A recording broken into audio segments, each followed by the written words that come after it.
1 થી 10 સુધીની સંખ્યામાં અવિભાજ્ય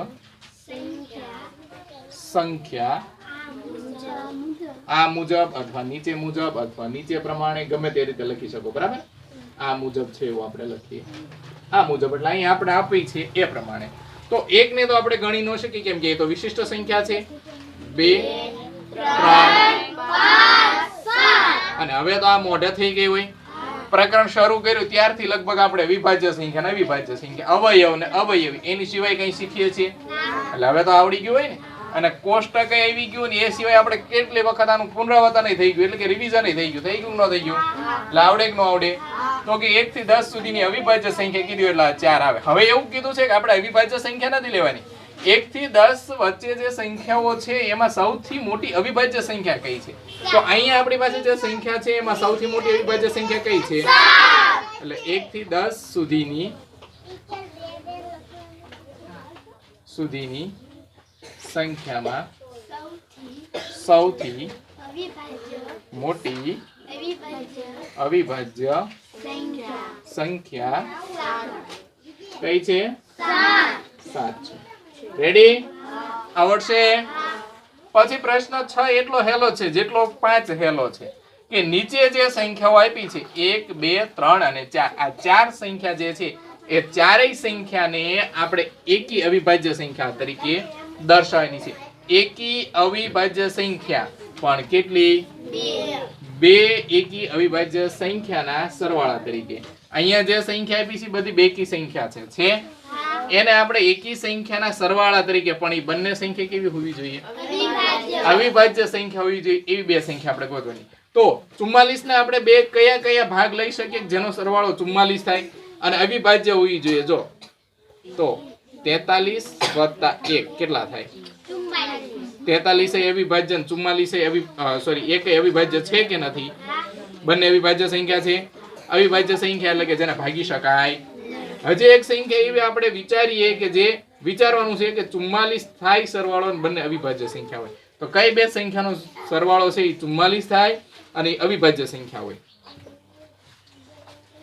તો કે 41 વત્તા 3 કેટલા થાય? હવે 41 અવિભાજ્ય છે કે નથી? 3 અવિભાજ્ય છે કે નથી? સરવાળો 44 છે કે નથી? એ રીતે હજી વિચારો એવી કોઈ સંખ્યા તમને યાદ આવે છે જે અવિભાજ્ય હોય અને એનો સરવાળો છે 44 થતો? 42 પાછી વિભાજ્ય સંખ્યા, અવિભાજ્ય સંખ્યા રહેવી પડે. બોલો, અવિભાજ્ય સંખ્યા આપણી સામે લઈ લો એટલે લગભગ ખબર પડી જશે. અવિભાજ્ય સંખ્યા કઈ છે? 2 3 5 7 11 13 17 19 23 29 31 37 41 43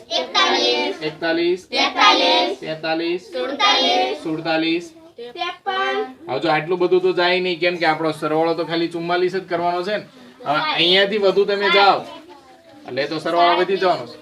37 અને બીજું 37 અને 7, 37 વત્તા 7, 7 ને 7 14 વધી 1 ને 4 ક્યાંક નો થયા? મળ્યું કે ન મળ્યું? તો એક સંખ્યા મળી 37 વત્તા 7 બરાબર 44. સમજાય છે? હવે કોઈ સંખ્યા એવી છે તમને એવી લાગે છે કે જેનો સરવાળો 44 થતો હોય? કઈ? 41 ને 3 પણ એ તો આવી ગયું આપણી પાસે. બે જ સંખ્યા પાછી લેવાની છે, એ તમારે યાદ રાખવાનું કે સંખ્યા પાછી બે જ હોવી જોઈએ, બે થી વધારે હોવી જોઈએ નહીં. જો આ બે સંખ્યા વિચારો પણ અહીંયા સરવાળો છે એ વધી જશે એટલે લગભગ હવે એવી સંખ્યા છે એટલે આપણે 3 ઉદાહરણ રાખીએ, બરાબર? એવું ને એવું છે આપણી પાસે 36. હવે બે સંખ્યા લેવાનો જેનો સરવાળો 36 થાય પણ બે અવિભાજ્ય સંખ્યા હોવી જોઈએ. કઈ બે સંખ્યા લઈ શકાય? આપણી પાસે અહીંયા સંખ્યા આપેલી છે એટલે એમાંથી જ વિચારવાનું છે. 36 થવો પડે.